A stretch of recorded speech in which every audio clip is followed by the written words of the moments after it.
So hey guys, welcome to October 23 blog. So কেমন আছে সবাই অক্টোবর 23 ব্লগে? সো আজকে ইউসিএল ম্যাচ না আগামীকাল আছে, বাট আজকে একটা আন্ডার 17 ম্যাচ না আগামীকাল আছে। আগামীকাল হচ্ছে ব্রাজিল এবং ইটালির থার্ড প্লেসের ম্যাচ, এবং পর্তুগাল অস্ট্রেলিয়ার ফাইনালের ম্যাচ। আর আজকে আর কি আছে সেটা বলে দিই। আর আচ্ছা, তার আগে কিছু কথা বলে দিই। আজকে হচ্ছে 26শে নভেম্বর, এবং এই 26শে নভেম্বর কিছু স্পেশাল ঘটনা আছে।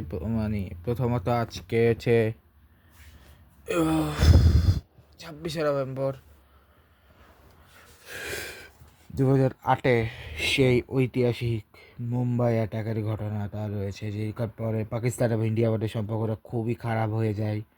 তার পাশাপাশি নরেন্দ্র মোদী রিসেন্টলি দেখলাম যে মন্দিরে, মানে যেটা রাম মন্দির, সেটা ধ্বজ উত্তোলন করেছে।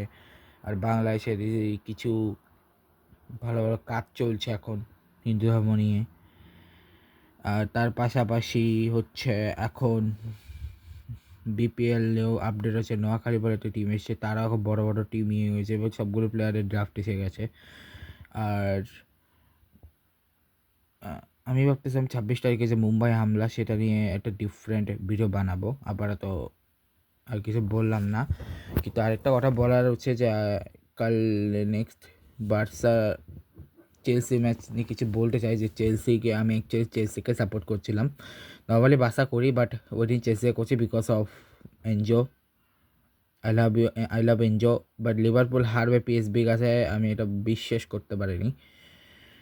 ওখানে অ্যালিস্টার ছিল, বাট তাও হারলো পিএসবির কাছে। ইটস ওকে, তাও হারতে পারে লিভারপুল মনে হচ্ছে আমার, বিকজ পিএসবি লিভারপুল থেকে অনেক গুণে শক্তিশালী। সো আমার মনে হচ্ছে পিএসবি ম্যাচটা হারতে পারে, probably. I am not sure, but PSB ম্যাচটা হারতে পারে প্রবাবলি। ঠিক আছে, সো যদি আমরা আনি হচ্ছে আন্ডার 17 ওয়ার্ল্ড কাপের, আজকে আন্ডার 17 ওয়ার্ল্ড কাপে যদি আনি, একদম প্রথম থেকে যদি বলি, আর কথা না বাড়ি আমরা চললাম আন্ডার 17 ওয়ার্ল্ড কাপের একদম প্রথম থেকে। কারণ আজকেই ইন্ডিয়া ওয়ার্ল্ড কাপের একদম প্রথম থেকে, মানে গ্রুপ এ থেকে, যেখানে আজকের ম্যাচে প্রথম ম্যাচ ছিল বাংলাদেশ ভার্সেস শ্রীলঙ্কা, যেখানে শ্রীলঙ্কাকে উড়িয়ে দিয়েছে, এবং তিমোর লাস্টে ভার্সেস বাহারাইন, যেখানে তিমোর লাস্টকে উড়িয়ে দিয়েছে বাহারাইন।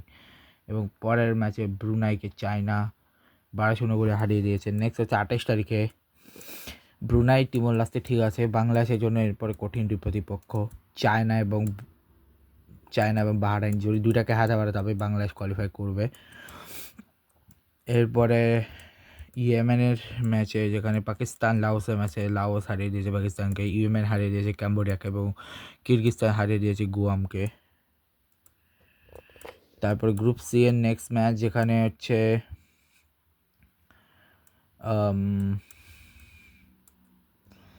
নর্দার্ন মেরিয়ানা আইল্যান্ডের ম্যাচ,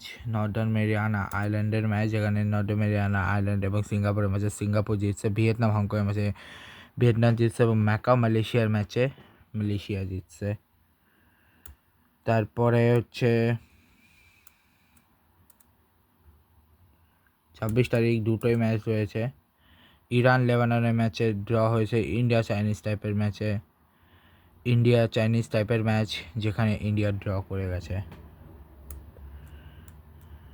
নেক্সট ম্যাচ হচ্ছে, দেখা যাক কী হয়।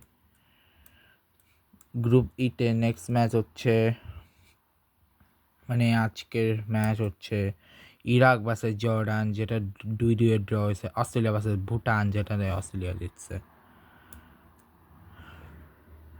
এরপরে next and final match,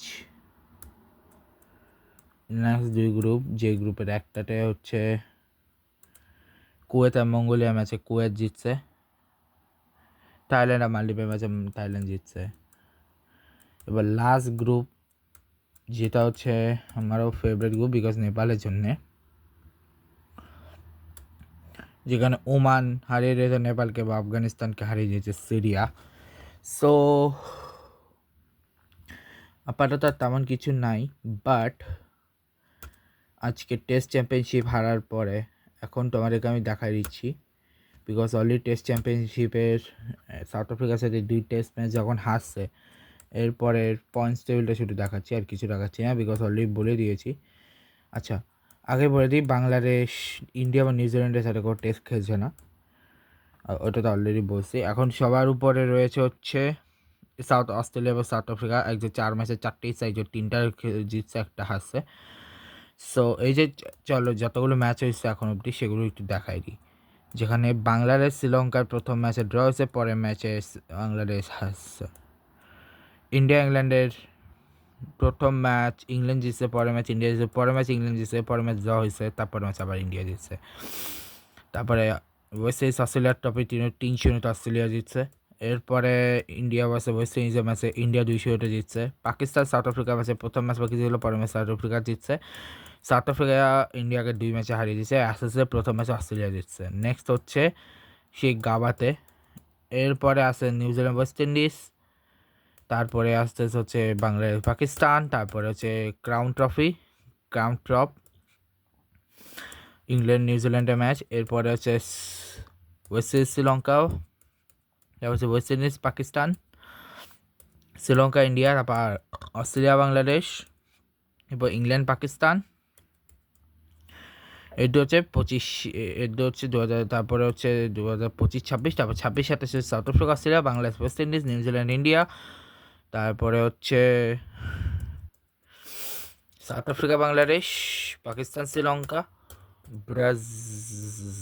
south Africa England, New Zealand Sri Lanka, India Australia, এবং Bangladesh England, Sri Lanka South Africa, এবং পাকিস্তান নিউজিল্যান্ড।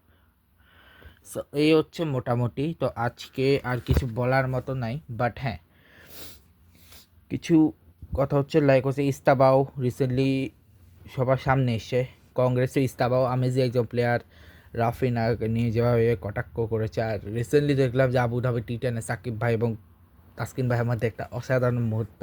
এই মুহূর্তটা খুব কমই আসে, বাট যখনই আসে আমেজিং আসে। হ্যাঁ, খুশি আমি যে ওনাদের মধ্যে এই মুহূর্তটা এসছে। তো যাই হোক, এই ব্লগটা এখানে শেষ করছি। তো তোমাদের সাথে দেখা হবে আমার নেক্সট ব্লগে। ভিডিওটা সবাই ভালো লাগলে সবাই লাইক করবে, কমেন্ট করবে, শেয়ার করবে, আর অবশ্যই সাবস্ক্রাইব করে দিও। 26 তারিখে আরও একটা ব্লগ আসবে, এরপরে আরও 2টা ব্লগ আসবে। 26 তারিখে অলরেডি আমি একটা ব্লগ অলরেডি ওই 2টা ব্লগ করা হয়ে গেছে, ওই 2টা ব্লগ আগে আসবে, তারপর এটা আসবে। তো ততক্ষণের জন্য good bye guys, good bye.